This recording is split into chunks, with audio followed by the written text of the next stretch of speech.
अब पहले अंग्रेजों से इस देश को आज़ाद कराने के लिए कांग्रेस ने लड़ाई लड़ी और आज पुनः हमें ये महसूस होता है कि पुनः इन काले अंग्रेजों से भाजपा के लोगों से इस देश को आज़ाद करने के लिए पुनः इस देश के लोगों को लड़ाई लड़नी पड़ेगी। एक देश एक चुनाव लागू हुआ, उस दिन हमारा देश पूरी तरीके से तानाशाही में आ जाएगा और हमारा लोकतंत्र खत्म हो जाएगा। आपने कहा कांग्रेस सबको साथ में लेके चलती है, ठीक है। बीजेपी का तो ये कहना वो कहते हैं इसीलिए वो पावर में आए क्योंकि आप जैसे एक साथ बोलते, पर कहीं ना कहीं आपने हिंदुओं को पीछे छोड़ दिया था। आप हिंदुओं को छोड़ के बाकी सबको साथ में लेके चल रहे थे, उनको एक किनारे कर दिया था। और उत्तराखंड राज्य भी यहाँ के लोगों के बलिदान के बाद उनको मिला, कोई सौगात में किसी ने नहीं दिया। आज जहाँ जहाँ जो देश हमारे साथ आज़ाद हुए, बांग्लादेश, पाकिस्तान या जितने भी देश हैं, अफ्रीकन देश हैं, जो धर्म के आधार पर देश आगे बढ़े हैं, उनमें लोकतंत्र कमजोर हुआ है और लोगों की जो स्थिति है वो बदहाल हुई है। ये देश संविधान के तहत चलना चाहिए।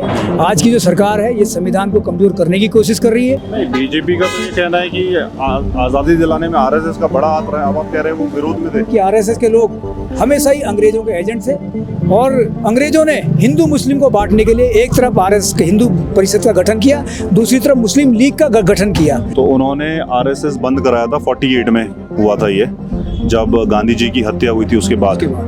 आज क्या लग रहा है आपको, आरएसएस में बदलाव लग रहा है या आरएसएस उसी विचारधारा से चल रही है जो उस समय थी? कैंट में पिछले 4 साल से चुनाव नहीं हुआ है, तो ये कौन सी ताकतें हैं जो ये चुनाव नहीं चाहती है? इस देश को कमजोर करने के लिए चाहे वो आरएसएस हो चाहे मुस्लिम लीग हो, ये दोनों इस देश के लिए अच्छे नहीं रहे। इस लोकतंत्र को कमजोर कर रही है। और जैसे कि हमने देखा कि इस सरकार की जड़ों में आरएसएस की विचारधारा है। इन्होंने भारत की आज़ादी का भी विरोध किया और देश के जो हमारा झंडा था उसका भी विरोध किया। वोट के लिए प्रयास कर रही है, लोगों को धर्म के नाम पर बांटा जाए और जो लोग संख्या में कम हैं या जो लोग पिछड़े हुए हैं, जिन लोगों को विकास की ज़रूरत है, जिन लोगों को आवाज़ को बुलंद करने के लिए सरकार को सोचना चाहिए, वो नहीं हो रहा है। लोकतंत्र जो मूल्य हैं उनको हमेशा विरोध किया। आरएसएस अंग्रेजों के खड़ा रहा, ऐसा इतिहास कहता है। और आरएसएस के जो मुख्यालय है उसमें भी झंडा 50 साल बाद फहराया गया भारत का। नमस्कार, तेज इंडिया प्रेस में आपका स्वागत है। अभी हमें मसूरी के झूलाघर में और आज डेथ एनिवर्सरी है इंदिरा गांधी जी के, जो हमारे हिंदुस्तान के पूर्व प्रधानमंत्री रहे। हमारे साथ अभी कांग्रेस नेता मेघ सिंह कंडारी जी। सर, क्या संदेश देना चाहेंगे आज डेथ एनिवर्सरी पे इंदिरा गांधी जी के? देखिए, सर्वप्रथम इंदिरा गांधी जी को नमन करते हुए आज ये संदेश पूरे देश के लिए है कि जिस तरीके से इंदिरा गांधी जी ने इस लोकतंत्र को मजबूत करने के लिए, इस देश के धर्मनिरपेक्ष परिप्रेक्ष्य को बनाए रखने के लिए जो उन्होंने लड़ाई लड़ी, जो जिसके लिए उनका अलगाववाद के विरुद्ध उनका सर्वोच्च बलिदान हुआ, आज हमें उनसे प्रेरणा लेते हुए पूरे इस देश के अंदर जातिवाद, संप्रदायवाद, अलगाववाद, क्षेत्रवाद से उठकर इस देश के अंदर लोकतंत्र को मजबूत करने के लिए हमें संकल्प लेना चाहिए। आपने अलगाववाद की बात करी, अलगाव फिर से थोड़ा बढ़ रहा है, उस पर क्या कहना? अब तो इंडिया से हो रहा था, बाहर कनाडा से चल रहा है। नहीं, देखिए, ये हमारा भारत देश एक लोकतांत्रिक देश है। इसमें प्रत्येक जाति वर्ग सबको समायोजित करने के लिए जो है जगह है, लेकिन साथ साथ ये बहुत ज़रूरी है कि इस देश के अंदर तमाम लोगों को, तमाम विचारधाराओं को संभाला जाए। अच्छा, देखिए, लोकतंत्र में विरोध भी होता है, ऐसी आवाज़ें भी उठती हैं कि जो हो सकता है कि इस लोकतंत्र के लिए सही ना हो, लेकिन उनको संभालने की जिम्मेदारी इस देश के अंदर जो हमारे प्रतिनिधित्व करते हैं, जो हमारी सरकारें हैं, इनको इसके बारे में विचार करना चाहिए और सबको समायोजित करने के लिए प्रयास करना चाहिए। अभी प्रयास हो रहा है, जो सरकार है अभी केंद्र में वो कर रही है प्रयास सबको साथ में एकजुट करने के। देखिए, जो वर्तमान सरकार है, कहीं ना कहीं हमें ये लगता है कि ये सरकार एक संप्रदायवाद की तरफ, एक धर्मवाद की तरफ ज़्यादा ध्यान दे रही है। अच्छा। इस देश के अंदर लोगों का ध्रुवीकरण, पोलराइजेशन करने का वोट के लिए प्रयास कर रही है। लोगों को धर्म के नाम पर बांटा जाए और जो लोग संख्या में कम हैं या जो लोग पिछड़े हुए हैं, जिन लोगों को विकास की ज़रूरत है, जिन लोगों को आवाज़ को बुलंद करने के लिए सरकार को सोचना चाहिए, वो नहीं हो रहा है। ये सरकार ऐसा लग रहा है कि ये हमें 47 के पार ले जाना चाहती है। जहाँ से हम लोग आए 47 के बाद आज हम 25 तक पहुँचे, तो ये सरकार इस लोकतंत्र को कमज़ोर कर रही है। और जैसे कि हमने देखा कि इस सरकार की जड़ों में आरएसएस की विचारधारा है और वो कभी भी देश की आज़ादी के पक्ष में नहीं रहे, वो अंग्रेज़ों के साथ खड़े रहे। उन लोगों ने हमेशा ही लोकतंत्र जो मूल्य हैं उनको हमेशा विरोध किया। आरएसएस अंग्रेजों के साथ खड़ा रहा, ऐसा इतिहास कहता है। अच्छा। और आरएसएस के जो मुख्यालय है उसमें भी झंडा 50 साल बाद फहराया गया भारत का। इन्होंने भारत की आज़ादी का भी विरोध किया और देश के जो हमारा झंडा था उसका भी विरोध किया। और आज भी ये लोग राजशाह, जैसे एक राजा का तंत्र होता है, राजतंत्र की तरफ बात करते हैं, ये लोकतांत्रिक बात नहीं करते हैं। नहीं, बीजेपी का तो ये कहना है कि आज़ादी दिलाने में आरएसएस का बड़ा हाथ रहा है। अब आप कह रहे हैं वो विरोध में थे। हाँ, देखिए ये तो इतिहास है, अब आप पढ़ेंगे और इसको समझेंगे। इसके लिए बहुत बड़ा परिप्रेक्ष्य बात करने के लिए बहुत बड़ा समय चाहिए। तो जितनी लोग समझते हैं, जितना लोग देखते हैं, जितना सब जानते हैं कि आरएसएस के लोग हमेशा ही अंग्रेज़ों के एजेंट थे और अंग्रेज़ों ने हिंदू मुस्लिम को बांटने के लिए एक तरफ आरएसएस के हिंदू परिषद का गठन किया, दूसरी तरफ मुस्लिम लीग का गठन किया, जिनको कांग्रेस ने जो है धत्ता बताते हुए गांधी जी की विचारधारा में, सुभाष बोस की विचारधारा में, जवाहरलाल नेहरू की विचारधारा में, सरदार पटेल की विचारधारा में, सबको इस देश को इकट्ठे करते हुए अंग्रेज़ों की फूट डालो की राजनीति को तोड़ा और इस देश के अंदर बहुत मजबूत लोकतंत्र की नींव डाली। आज सरदार वल्लभ भाई पटेल का भी जन्म तिथि है।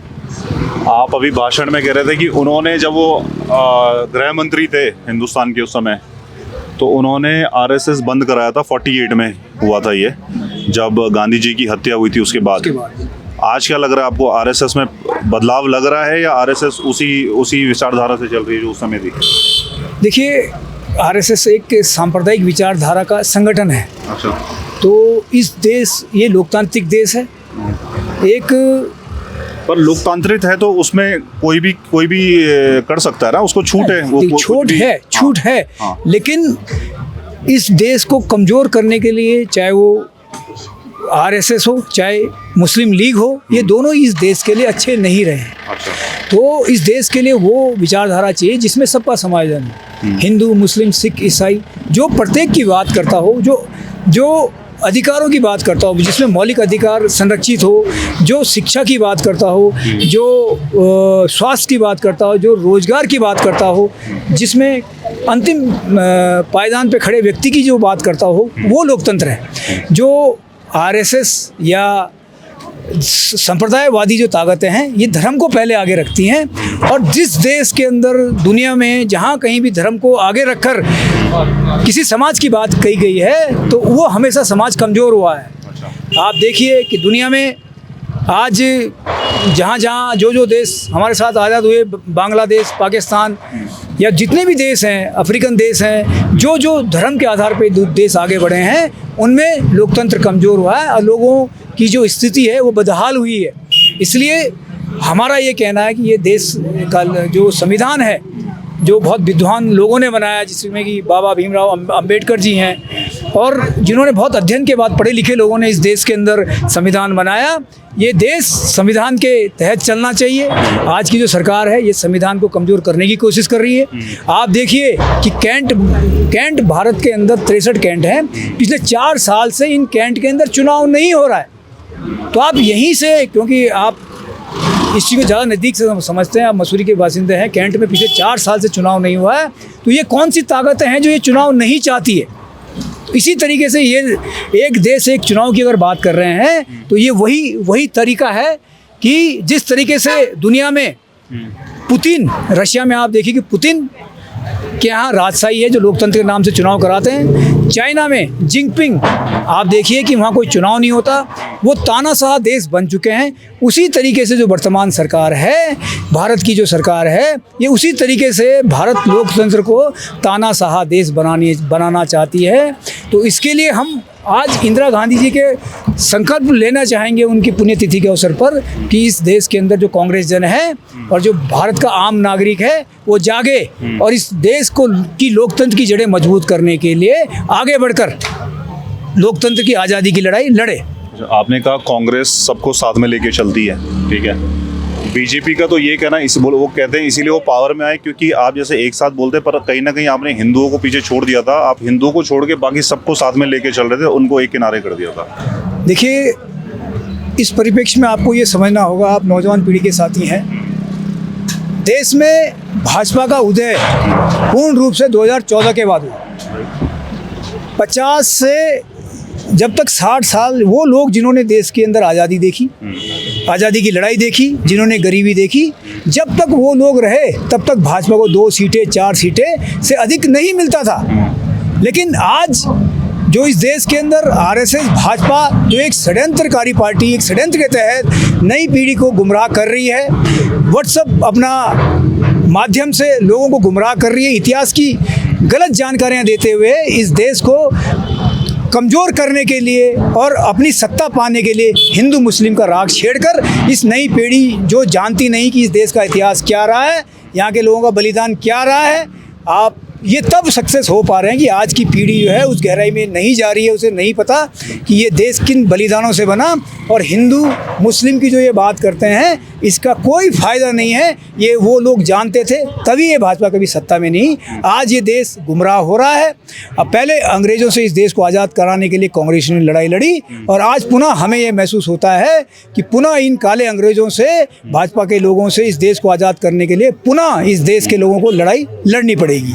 ठीक, आपको लग रहा है सर, जैसे इंदिरा गांधी का आज हम बात कर रहे हैं उनके ऊपर, तो उनका एक दौर था जब कांग्रेस बहुत मजबूत हुआ करती थी, आज उतनी मजबूत नहीं है। आप लोगों को याद आता है वो दौर कि यार वैसा वापस आ जाना चाहिए वो दौर? हाँ, नहीं, देखिए, इंदिरा गांधी जी के समय जो दौर था, इस देश की जो स्थितियाँ थी, इंदिरा गांधी जी तो अपने आप में मजबूत थी, लेकिन इस देश के अंदर लोगों की विचारधारा भी बहुत मजबूत थी। आज कमज़ोर हो गई हो। आज इस देश के अंदर लोकतांत्रिक विचारधारा और संघर्षों की कमी है। आज की पीढ़ी वर्तमान परिस्थिति को सही ढंग से समझ नहीं पा रही है। आप उत्तराखंड का परिप्रेक्ष्य लीजिए। आज उत्तराखंड के अंदर हमने देखा कि केदारनाथ के अंदर ट्रॉली लग रही है तो यहाँ स्थानीय लोगों को रोजगार नहीं मिल रहा है, अडानी को वहाँ पर जो है रोजगार मिल रहा है। आप मसूरी में देखिए, सिपनकोट के जहाँ पर ट्रॉली लग रही है वहाँ पर गुजरात के लोग वहाँ पर उसके कंपनी के मालिक हैं।